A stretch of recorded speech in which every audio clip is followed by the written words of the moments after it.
Good morning. Welcome to the NAMI New Jersey's webinar series. My name is Lynn Malloy, and I'm the Director of NAMI New Jersey Family Programs.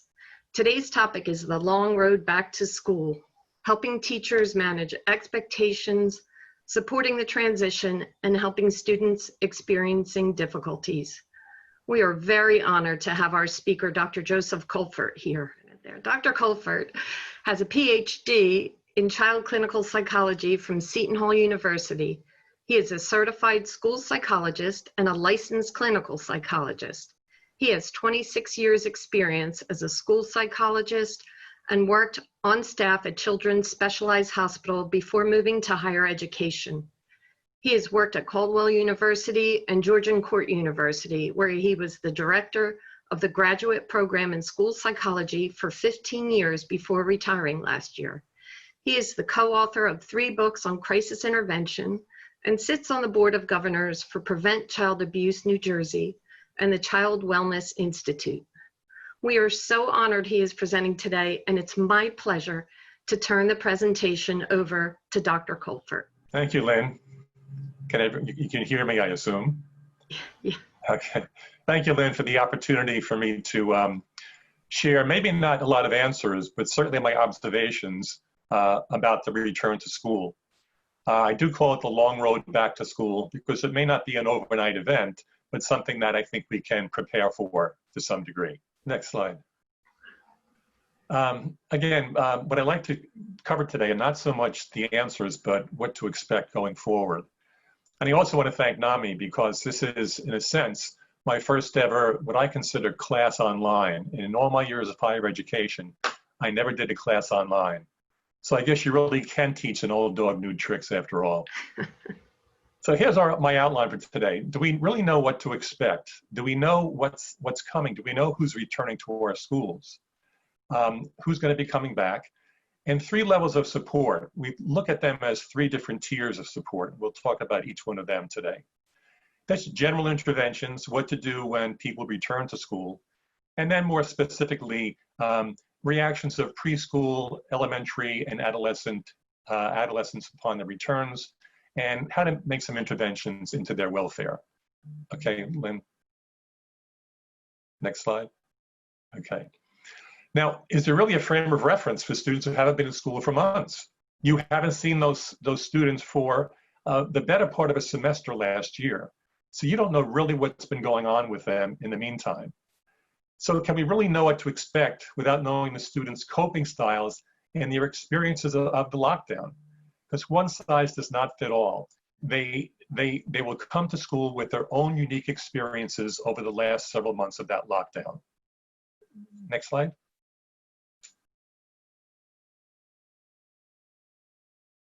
Lynn?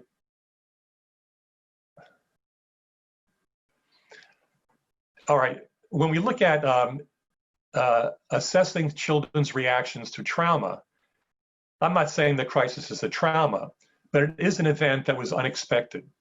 And we want to evaluate students' reactions to such events. We have to know 3 different things. First, we have to know what their exposure was to that event. In this case, what was their exposure to the virus in terms of physical and emotional proximity? For example, were they in lockdown in an abusive home? Because we do know that approximately 25 to 27% of referrals to Child Protective Services for suspicions of child abuse and neglect come from teachers. When children are in school, they're under the watchful eyes of teachers who can make those calls because they know their children best. But since last year, the same time, there's been a 32% drop in child abuse reports because children who may have been in abusive homes for the entire lockdown were not in school so that they can be identified as children at risk. Were they close to the virus? That is, was someone in their homes sick, died, or was the discussion of the virus just some abstraction where they knew something was happening outside their doors? They knew that it was this discussion point at the dinner table and a discussion point on TV news programs. Also, you want to know, how do the caregivers cope with all of this? Was it a dinner table conversation every day? Was there gloom and doom expressed by caregivers? And also, what kind of routine or schedule were they expected to follow? If there was a routine that they did follow fairly successfully throughout the lockdown, they'll come back into school expecting to have a similar routine to follow. So the question really is, what happened at home during the time of their lockdown? And what baggage will they bring to school that will either assist them with the new normal routine in school or hurt them in that new normal? Okay, Lynn. We also had to know their vulnerability factors. That is, what makes them tick? What's their coping style? Was there any pre-existing issues with them that might have compromised their ability to manage the lockdown, and that will exacerbate their ability to lock into a new routine as schools reopen? How do they regulate emotion? Could they hold it in check? Do they act on impulse? Can they resist the urge to complain about something, or do they know that there's something that can be done that can make them, that can ease them into this new normal? History of trauma. What have they had to endure other untoward events in their lives more than other people? And if they did, how do they manage those issues? Poor self-efficacy. Self-efficacy refers to the belief that we can do something that we set out to do. Did they believe that they have the opportunity and the ability to make this work for them? Same thing, sense of powerlessness. Have they ever had an active role in problem solving in their home? And low self-esteem. Did they feel that they're able to do these things? Self-efficacy and self-esteem are intricately implicated with each other, because you can't have one without the other. High self-efficacy usually leads to high self-esteem. Other external factors, ACEs there refers to a study that was done recently. ACE refers to adverse childhood experiences.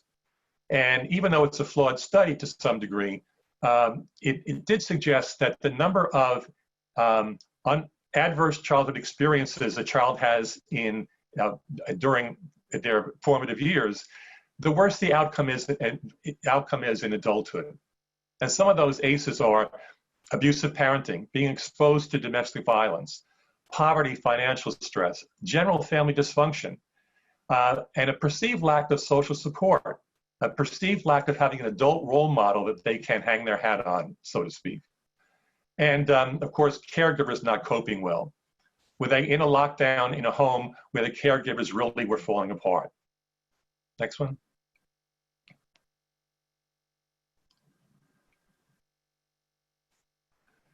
And also, do we know, the third factor we want to know in evaluating child's response to an untoward event like the virus and the lockdown, their subjective impressions. What did it mean to them? Was this an absolute nightmare? Was this a trauma? And I think we throw the word trauma around very easily, when not all kids experience trauma. But when we talk about the 3 tiers of intervention, tier 3 will address that. So does the child see the crisis or the crisis as the virus as a trauma, or as something to be overcome? How do they identify with that? And what about the adult reactions? We all know that children in uncertain circumstances, in an ambiguous situation, take a cue from adults as to how to react. Even something as simple as, if there's a loud noise outside the front door, what does that mean? Children don't know how to react to that until they take a cue from their caregivers. Is this something I should be worried about, or is this something that I should be nonplussed about? And of course, the reaction to chronic stress is different than traumatic stress. We know that traumatic stress really are generally man-made, intentional. School shootings, for example, would be a traumatic, stressful event. Virus is a chronic, it's been chronic, it's long-lasting. We don't know how much longer it's going to go on. And so what are the reactions to that as opposed to a real trauma? Next. I like this cartoon because it says what I mentioned before: one size doesn't fit all. For years, teachers and young children have been chanting and dancing in circles, London Bridge is falling down, Peter, Peter, pumpkin eater, had a wife and couldn't keep her, put her in a pumpkin shell, and there he kept her very well. And 3 blind mice who had their tails cut off with a carving knife by the farmer's wife. Now children who enjoyed that probably never thought about the words, but they liked the they like the melody. They like that as a routine. However, there are some who didn't understand that.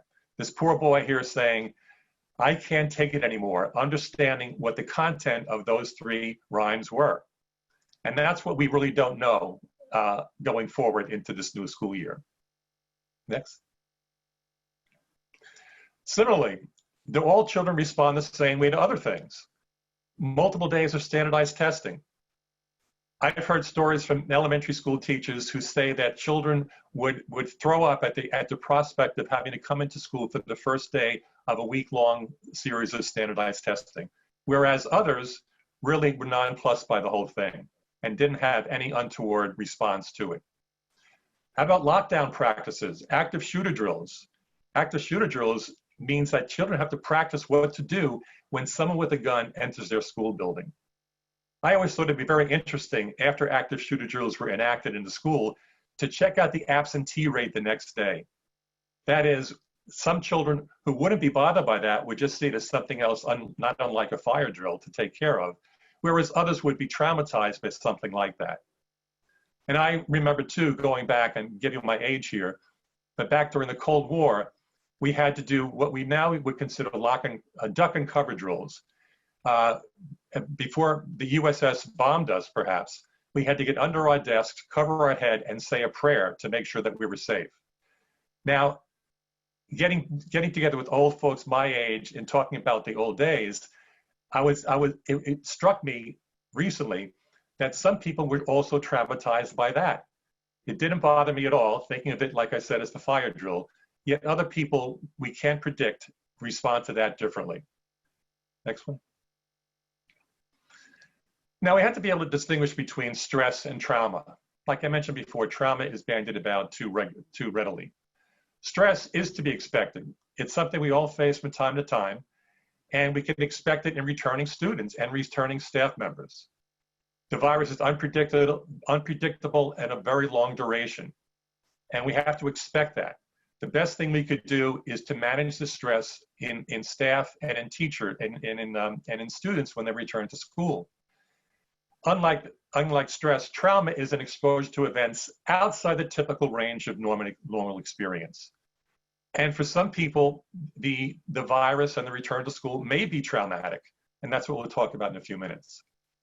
But to determine the difference between stress and trauma, you need multiple levels of assessment. And one of the basic levels of assessment is teacher observation. They know children best, but as I mentioned earlier, they haven't seen these children and they haven't known these children in the better part of a full school semester. So their observation will be critical going forward as they all return to school.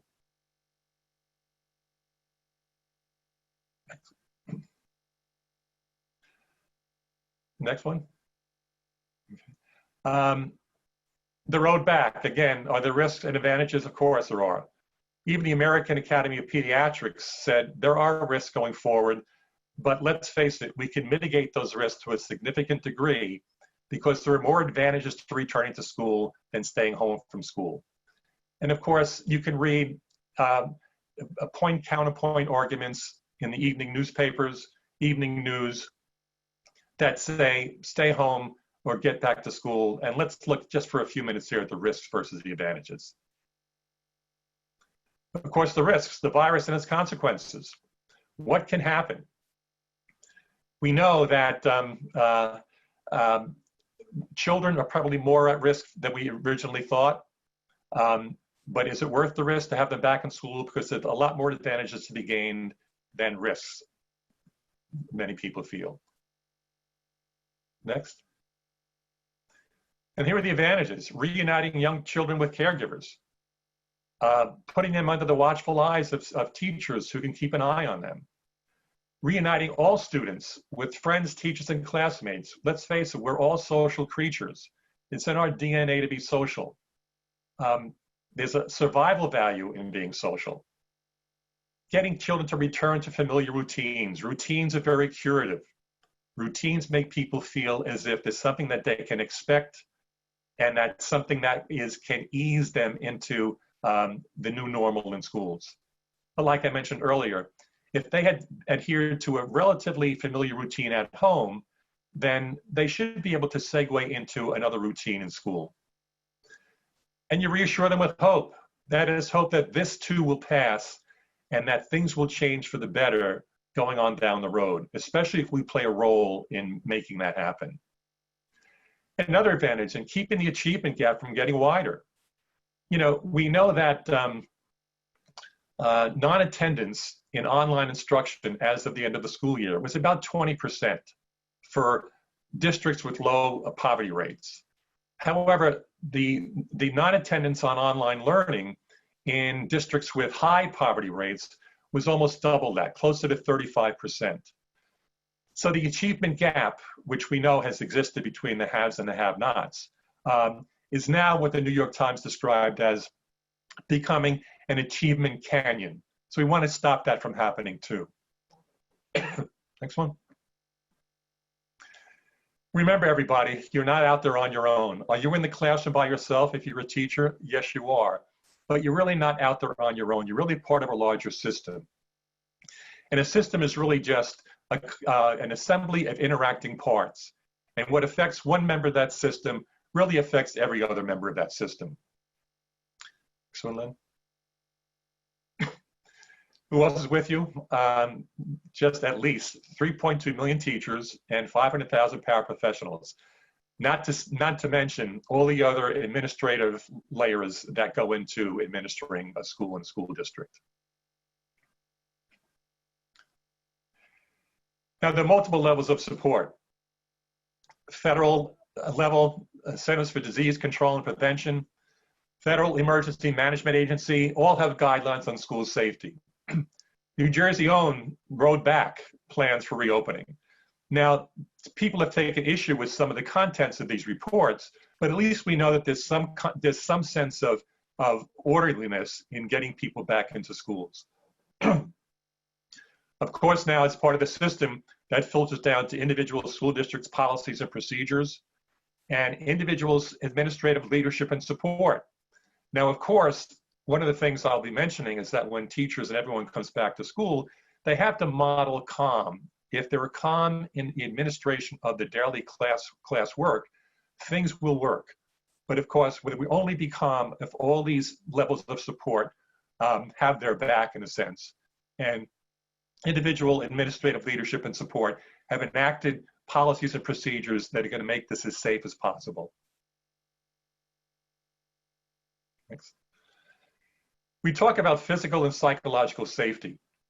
Physical is what you've heard about ad nauseum since the lockdown. Masks, distancing, sanitizing, orderliness, staggering odd number days with even number days, online learning versus hybrid learning. And all those things make sense. And that's what we expect. But you also have to worry about psychological safety, and which has to do with mental health services, because I always felt in the past that in the instance of school shooters, for example, districts are always quick to worry about physical safety, armed guards in the schools, locked doors and windows, and which all are important. However, I always felt that they added more resources to physical safety as opposed to psychological safety measures. Psychological safety measures, for example, in terms of school shooters, mean that if you had adequate mental health services in the schools, those things are less likely to happen. Can you prevent them entirely? Of course not, but they're less likely to happen. So we tend to take away resources from psychological safety issues and put them in physical safety only. But in return to school, we do need adequate mental health services. There could be going to be a lot of stressed out students and staff members returning to school. Also, reviving relationships and school connectedness. The children feel connected to school, and if they're not in school, it's going to be hard to feel connected to school. And school connected, it's simply can be assessed by one question we ask of students. If after today you never return to school, who besides your teacher would miss you? And if they can't come up with anyone else, then that's maybe not a good sign. So we want to make sure that we can revive relationships and concentrate on relationships when children return to school, whenever they do that. Also promote active learning, active coping styles. So the teacher can say to children, what else can we do here to make sure that we're safe? What else do you need from us to make sure that this transition will be a fairly easy one? Same thing, developing problem-solving skills. How can we make this work? And we talk about school climate, which is really a significant issue. What I have there in the parentheses is the ratio of 4:1, which is more or less the ratio of positive feedback to corrective feedback to children. That is, for every one bit of corrective feedback we give, there should be about 4 times that number of positive feedback we give to children, which is not to say it's got to be Pollyanna-like, but it means that we have to focus on effort and not outcome.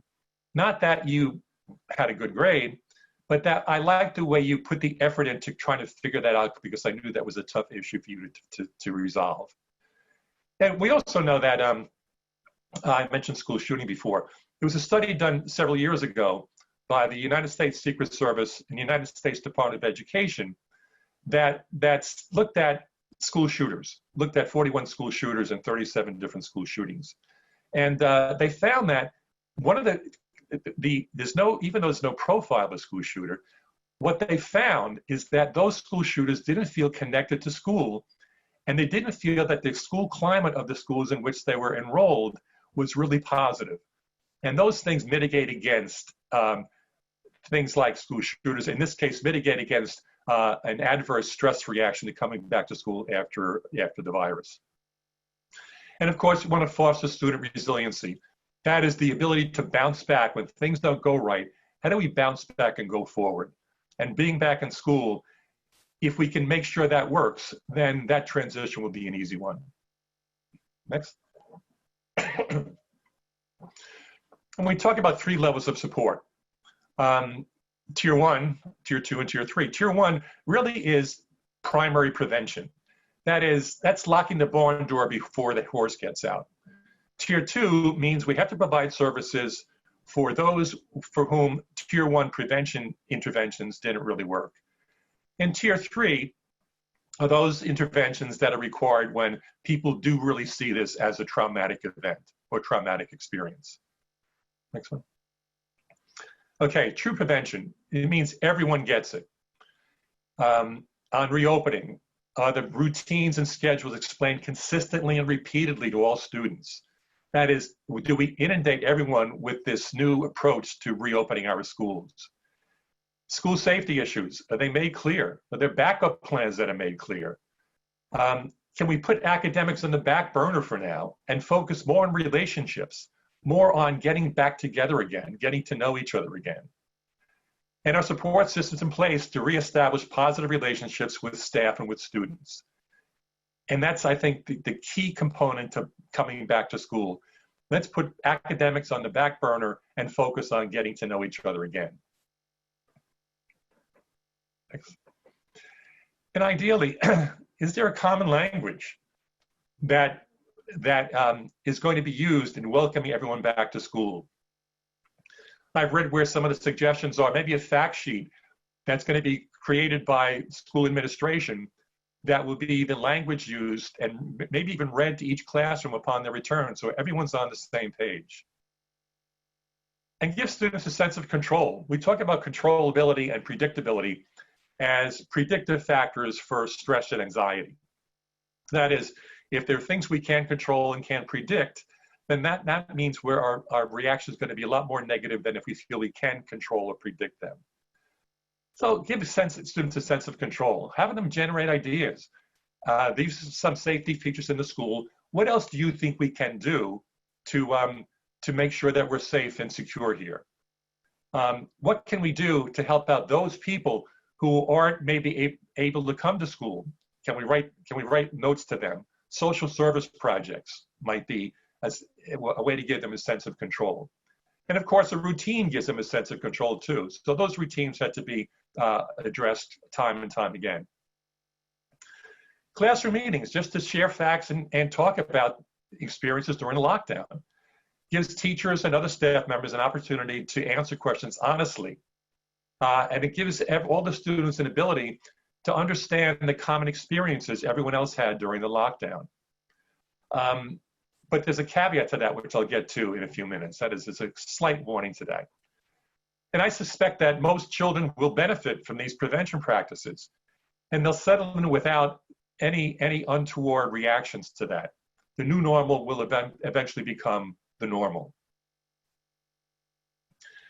I like this outline because it suggests what I'm saying, that primary prevention works with about 80%, that green covered area there. 80% of students will respond to that. It's like saying in any reading instruction program, 80% of children will benefit from that, but there'll be those that will need additional help. Similarly, in the return to school after the virus, 80% will be okay, 15% will have to go to tier 2. Next one, Lynn. Okay. And tier 2 simply means that tier 1's not working. Primary prevention, true prevention, is not really working for them. They need a bit more. And here's the warning I mentioned before. If in discussions, for example, with your students about the virus and about their experiences during the lockdown, you may open a wound. You may realize that some students didn't manage it as well as others. And they're the ones, about 15%, like I said, who are going to tend to ruminate about the virus, have trouble focusing, following directions, need a bit more help than what a classroom teacher might be able to provide. And those tier 2 support folks are people like school psychologists, school counselors, social workers, nurses, members of the school crisis team, because every school has to have a school crisis team available. I remember when I was a psychologist in the middle school the day of 9/11, and I spent the better part of that day, along with a couple of other counselors in the school, just making myself available to teachers and to students who might have had a bad reaction to the news that the towers were just attacked. And I think that we would like tier 2 members at that time. So teachers who had a student who needed someone else to talk to would sit down with me for a few minutes before they probably returned to school. I also spent some time with teachers who had spouses working in the area around the Twin Towers. And that was a tier 2 intervention. And that, as that diagram showed, is needed by about 15% of the population. But then we go to tier 3. And that's what we call intensive interventions. And these are the reactions that really call for immediate help. Students who really can't settle down despite even tier 2 interventions. Confused thinking. Hyperarousal, meaning they just can't settle down. Highly agitated, maybe disoriented. Re-experiencing the virus lockdown, especially if their experience in that lockdown was not a very pleasant one. Maybe it was an abusive home. Maybe there's some domestic violence that they were around for the entire 3-month period. Depression, are they really depressed? And you can't, teachers nor any other staff member can really get them out of their funk. Persistent questioning and ruminations about the virus, despite a lot of reassurances from everyone around them. Suicidal talk, suicidal talk is, we talk about a negative cognitive triad. They think that things are miserable now, that they're miserable, and that their future also is miserable. And it's that sense of hopelessness in the future, that things will not change, that really should be a red flag for people, for caregivers. Abuse of self or others, and like I said before, persistent ruminations about the event. And tier 3 people are the ones, like I said, who do see this probably as a trauma, as opposed to a stressful event that can be overcome with some assistance.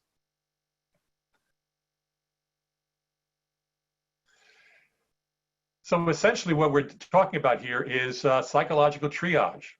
The first time I ever heard the word triage was on the old MASH TV show. They talked about triage. That is, soldiers who were wounded, needed immediate surgery, got it. Those who had superficial wounds and could wait a while before surgery had to wait a while before surgery. And we're talking about triage here. Evaluating and sorting victims by immediacy of treatment needed.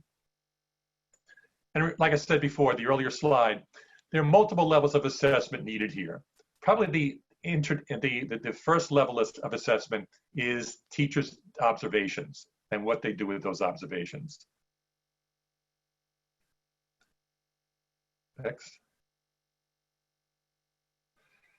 And I think of psychological triage as a metaphor for medicine. Tier 1 means an annual wellness visit, and you're good to go. Come back next year unless you're sick in the meantime. Tier 2, you say, okay, it sounds like there might be something going on here. So come on, see me, have a seat in the waiting room, and I'll get to see you as soon as I can. And of course, Tier 3, like I mentioned before, take them straight to the ER, because this is not just a stress reaction. This is a traumatic reaction to the virus and the lockdown. And general interventions upon return. Model calm for the students. And that's easier said than done. You can model calm for students if you yourself as a staff member feel some sense of calm. That is, that as a member of this system, from the Board of Education on down, from the federal government on down, there are things in place and you feel somewhat relieved, and you can demonstrate some level of calm that you think things will be okay with this. So yes, it's a bummer, but it's not a catastrophe. Social service projects. What else can we do to make sure people are going to be safe? Can you write a letter to someone in your neighborhood who's in lockdown, an elderly citizen or whatever? Can we do other things here in school to make sure that people survive in a lockdown? A food drive, perhaps, things like that. And those projects tend to give us a child a sense of control over something that generally can be out of their control. Repeat the new routines over and over, like I said. And share information and answer questions in developmentally appropriate ways. And be honest, as long as you know what information the children are looking for, and answer those questions in a way that they can understand. And distinguish, especially for young children, the difference between the virus and other types of sickness we all recover from. Remind them that when they had a head cold, they always got better. So the virus is not unlike that, only that it makes people a little bit sicker a little bit longer. And be honest. No, we can't make any guarantees. Can we say you'll never get it, we'll never get it? No, we can't do that. But look at all the things that we can do to be safe. And you have to reinforce those things over and over again. I remember also the weeks after 9/11, a teacher referred a child to me because he was still obsessed. She used the term obsessed with being afraid that there would be a school shooting in the school, something really bad is going to happen. So I remember taking him around the school building that day and showing him how all the doors were locked and all the windows were locked, and how the only people who come into school had to come in through the front door after they were buzzed in by the new security measures. And that seemed to allay some of the anxieties. But again, I couldn't guarantee that it would never happen. But if you can emphasize that things can be done to make those things not happen, then that is worth a lot for children who have those concerns. Next. Psychoeducation really has to do with the formal way of talking to a class about things like this. And the value of psychoeducation is you can correct incorrect beliefs about the event, encourage a more active coping style, like I mentioned, facilitate a sense of control, and provide connections with mental health resources. The mental health resources that are within the school building are good for those tier 2 kids we mentioned before. When we get to tier 3, you may need more than that. And that's when you want to provide connections with mental health resources in the community, private practitioners, community mental health centers. And the advantage of talking about this in class also is that you communicate the normalcy of stress reactions. Everyone seems to be on the same page here. Everyone had the same feeling when they were told they couldn't go to school anymore. Everyone had the same feeling and the stressful feeling about having to return to school when we have to be sure that we're going to be safe and not contract the virus. Okay. Reactions of preschool children. You had to expect regressive behaviors. Regressive behaviors are those when they return to behaviors that they left probably years ago. Thumb sucking, bedwetting, fear of the dark, loss of bladder control, speech difficulties, increase in appetite, clinging, whining behaviors, and separation difficulties. I remember after Superstorm Sandy destroyed many schools in our area here in Monmouth County, a lot of elementary schools were relocated to the local high school where there was some classroom space. So now we have 1st through 4th graders, 5th graders, 6th graders going to school in a brand new building with a lot of older kids who are now 15 and 18 years old. And when the staff in the high school was asked what they needed to succeed to make this transition with younger kids work, I'll never forget, one of the school nurses said, I need more additional underwear because kids are soiling themselves here because this is such an untoward event that they're having a hard time adjusting to. So those are some of the reactions we see from preschool children.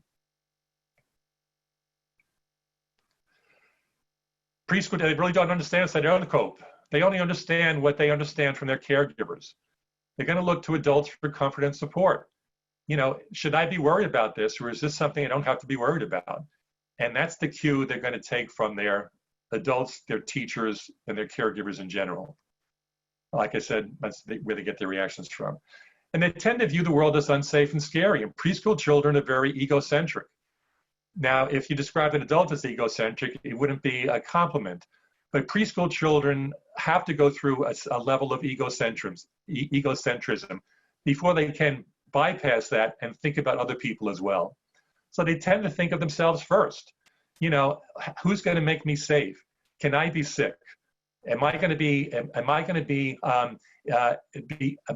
able to be helped by people who care about me? Am I going to be abandoned? Is everyone going to be by my side?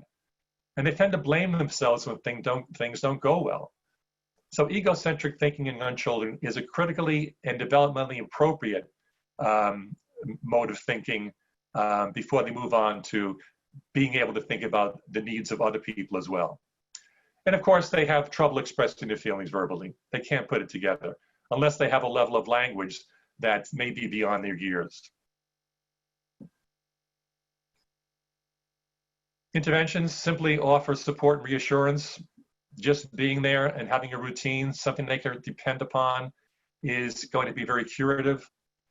Play activities and materials for expression of feelings. That's when you may want to put academics on the back burner, especially with preschool children. The routine and predictability, that's very curative. And like I said before, providing information at a developmentally appropriate level and understand exactly what questions they're asking and what information you have to provide for them. Reactions of elementary school children. Worries about health and safety, same thing. Sadness, regressive behaviors, somatic complaints. All of a sudden they have headaches and stomach aches.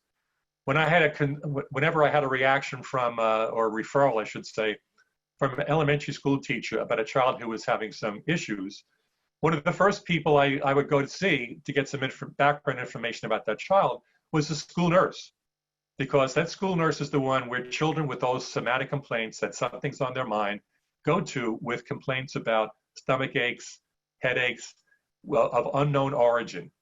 And those somatic complaints really are the way elementary school children express their upsetment. School phobia and avoidance, social withdrawal, not unlike preschool children, nightmares, and worries about the occurrence and reoccurrence of the virus. They identify with that, and they identify with other people they know in their family and in their neighborhood who have experienced some kind of death or illness because of the virus.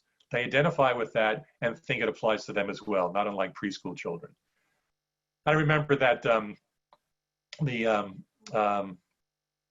friend of mine told me that his son, who was about 9 years old at the time, was a real school fan, a sports fan, and he watched he watched news of sports. He watched ESPN Sports Center all the time, and he watched Yankee games all the time. Yankee fan.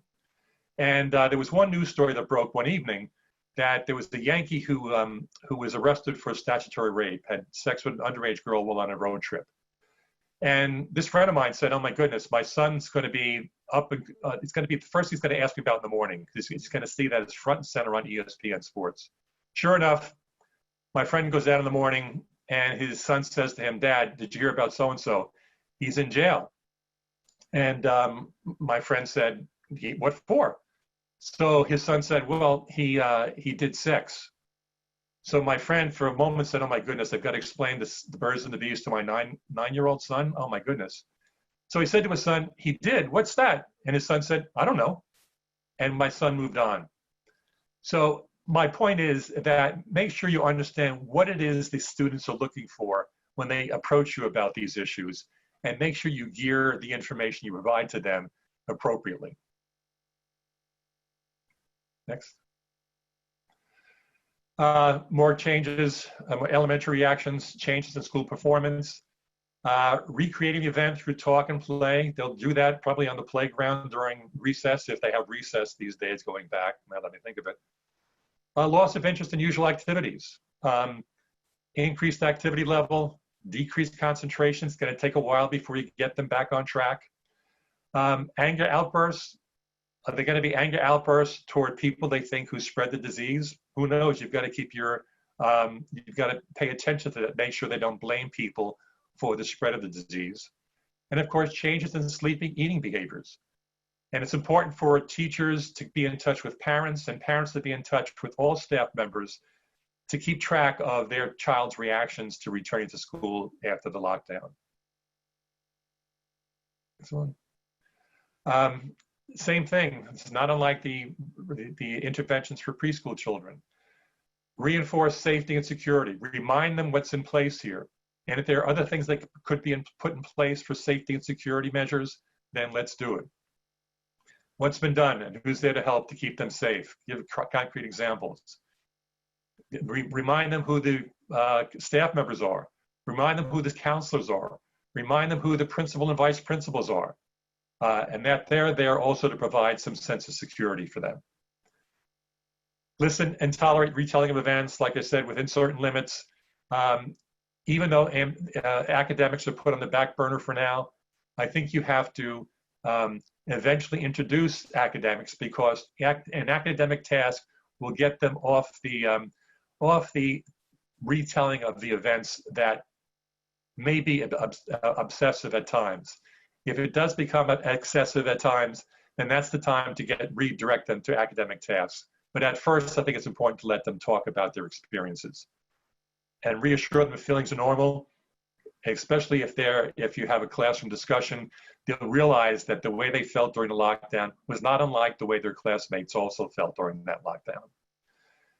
And validate anger, but not towards groups of people or personalities, really. You've got to keep your eyes on that. And be calm, like I said, and answer questions in very simple, direct ways. Don't make any reassurances, but just be honest.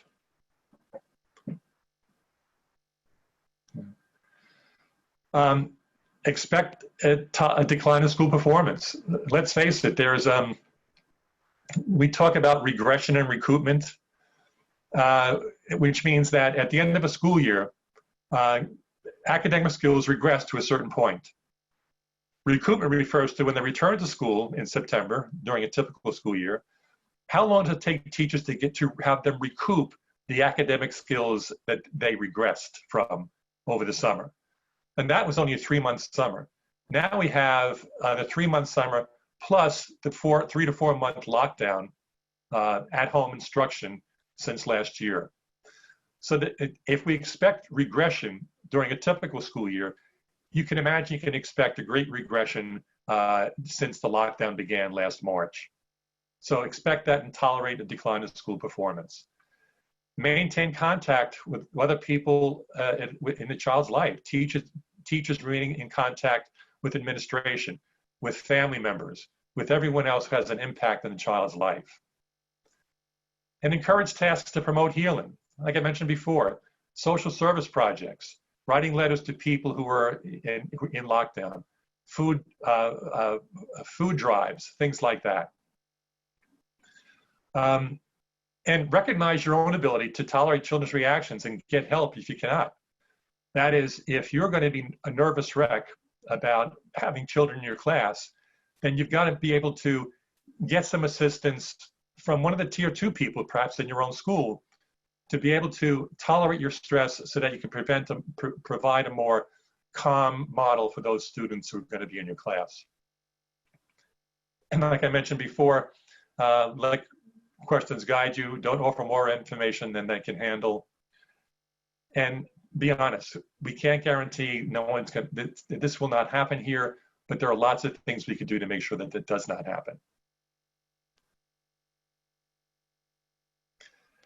Reactions at adolescence. You know, we talk, the psychologists who talked about adolescence as being the second stage of egocentrism. Young children have it and grow out of it. Adolescents grow back into it. Generalized anxiety, worries about themselves, loss of interest in activities, oppositionality. You know, no one can tell me what to do. School difficulties, maybe levels of aggression will rise. A lot of fear about personal vulnerability. That's the egocentric part of adolescence. You know, a psychologist talked about one of the syndromes of adolescent egocentrism is the personal fable, that this can only happen to me. No one else knows what I'm going through. I'm on my own out here and on my own island because no one can appreciate what I'm going through. And that's really not true. You've got to make sure that you understand that what's happening to them is something that's universal, both for them and for other school-age children. Other reactions, depression, concentration problems, blame the groups that are the cause of the virus. And I think we have to keep an eye on depression in particular. If they're removed from their social network, which they have been, unless it's an online social network, that's something that you really have to worry about. Because one of the things, looking forward, that sense of hopelessness I mentioned before, that can be real devastating to adolescents in particular, because they do think with this new level of egocentrism that no one knows what I'm going through and I'm the only one out there having this experience. Next. Be aware of suicidal talk. I highlight that. Are they talking about things? Are they talking about the future being so grim that there's no point going on? Be aware of feelings, what they're talking about, separation, abandonment, especially if you have a discussion in your classroom about the virus and about the lockdown. Group discussion will help, as long as I mentioned earlier, you have those tier 2 services to go to if during that group discussion you're hearing feelings that alarm you. Use self-disclosure to stimulate discussion. That is, you know, talk about what it was like for you being home all that time as a teacher with your family in lockdown as well. Self-disclosure can generate discussion with your adolescents. And try to always end discussions on a positive note by encouraging pro-social responses. What can we do going forward to make things better here? There we go back to social service projects, things like that.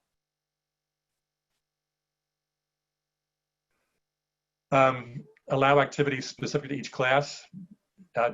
Whatever the activity is, you might be able to fit it into each academic lesson initially, and then eventually you have to get back to the business of academics after a period of time. Monitor emotional reactions. Keep those tier 2 folks in mind, those other support personnel whom you might want to refer those adolescents to. And remind them that thoughts and feelings are not crazy. You know, they're universal. Monitor feelings of hatred toward groups. This is not a Chinese virus. It's not a virus from anywhere. It's a virus that's affecting everyone internationally. Catch them before they act out. Answer questions honestly and directly. And like I mentioned earlier with the other age groups as well, I don't know also is an okay response.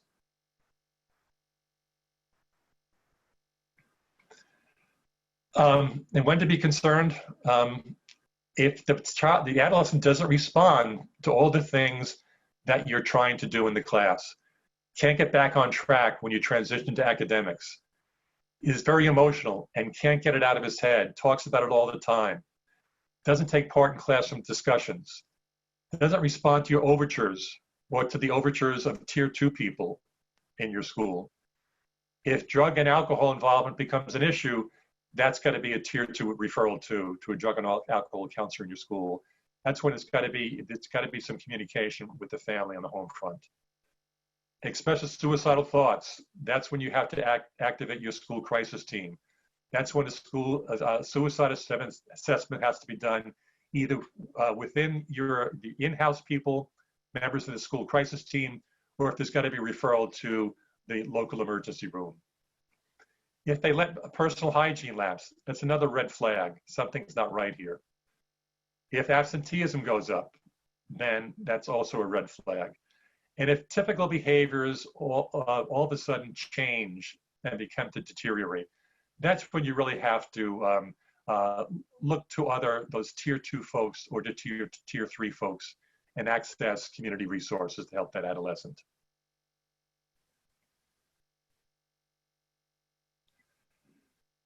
In summary, it's easier said than done perhaps, but stay as calm as you can. And you can stay calm if you know that everything from all those other layers of the system are in place to make sure that you're safe and secure. And make sure you can access tier 2 and tier 3 resources in your school, because you're really not alone in helping children manage the level of stress or perhaps even level of trauma when they arrive in your doors. And make sure you know when to refer those students to these services. And I like this. I came across this just the other day. I'm not taking credit for it. Brad Johnson is generated the quote. More poetic summary, perhaps: relationships before rigor, grace before grades, patience before progress, love before lessons. That says it all. Questions? Okay, so we do have a few questions, Dr. Colford, Sure. in the Q&A box, and if anybody has some that they want to put in, we'll try to answer as many as we can within the time. Somebody was interested and wanted to know where you got your statistics of a 4-to-1 ratio of corrective actions. I don't know if you have that information off the top of your head. No, I don't, but yes, I do. But it's interesting. I work with, when I was at Georgia Court, if you're familiar with applied behavior analysis, that's learning theory applied to working with children, especially children on the spectrum, but it applies to working with all children. And I mentioned that 4-to ratio to one of those professors, and they suggest that it could even be 8 to 10 to 1. In other words, you really have to accentuate positive as opposed to accentuating negative. But I believe I got the 4-to-1 ratio from pbis.org. It's a federal agency, a federal website, I should say, that has all kinds of suggestions for working with kids in school. So they said, I believe that's where they said 4-to-1. But the ABA professors I talked to were talking about 8-to-1 to 10-to-1. Okay. I guess the issue is, as long as you know that you have to come up with a lot more positive feedback to negative feedback if you want to really encourage kids to learn and to try. Absolutely. Thank you, Dr. Colford. I have another question here. For schools opening completely remotely, what are your thoughts about, and it's a 2-part question, sedentarism and downstream chronic effects for both teachers and students on a level that schools have never seen before, as well as screen time burnout? I'm sorry, the first word I didn't get. Being sedentary. I can't pronounce it. Sedentarism. Yeah, that's a good question. Well, first of all, medical people now are saying sitting too much is the new smoking. That being sedentary is as bad for your health as smoking is. So I guess you really have to work in physical education activities while you're sitting down looking at other academic online lessons. Um, what was the other part, Lynn? I'm sorry. Screen time burnout. Uh, Good question. I'm not sure I can Great answer question. that, Right. but I think that the question is, I've read opposing points of view. Too much screen time on social media is not good. Social media is good because it does keep kids connected in a social way with peers.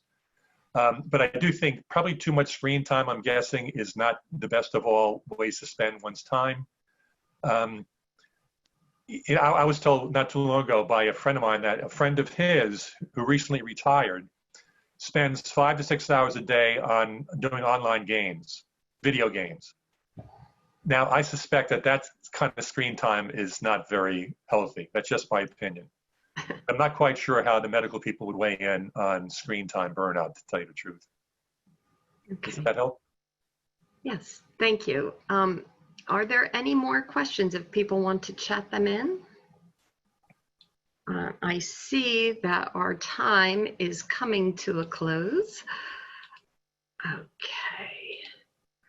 And I am going to stop sharing. If anybody has any more, wait, I see one other question in there. Okay. It's more of a comment. One of the major problems for teachers is going back to school altogether. We're afraid to get the virus, and knowing the work ethic of many of our districts is leading to the animosity. It's more of a comment. Okay. Yeah, it's understood. And I think Dr. Colford stressed the challenges for the teachers for sure, and the anxiety is there for well. I do so appreciate his sensitivity that he brought today to the mental health needs to our children. I really like the term you mentioned, that the psychological safety measures to put in place. As you say, most of the conversation's been around physical safety. So at NAMI, we really appreciate that. And I absolutely love that last slide that you put up. Oh, I came across it just the other day. Yeah, that was awesome. I want to thank you for all this important information at this trying time for all of us. And I thank you again, Dr. Colford, for this really important information and bearing through our technological difficulties through Zoom and a couple of things. If I'd like to take a minute and share NAMI New Jersey's screen there and talk about our services. As you can see, we'd like you to get involved if you can. Go online and become a member. You can see right there the tab that says Get Involved. Sure. And you can join a member and keep these free services going. Also, you can see we have multiple webinars. This will be recorded, as well as many other fine webinars that we are putting out. Okay. I'd like also to direct everyone to our COVID-19 service slide that runs on the front there. You can access all of our services. We have online support groups for family members of a loved one with mental illness, as well as our connection recovery groups. We have calendars for our local affiliates, as well as our multicultural support groups and all of our other programs. Again, I want to thank Dr. Colford so much for coming here today and sharing this important information. I thank you. Okay. Everybody, have a good afternoon. Thank you.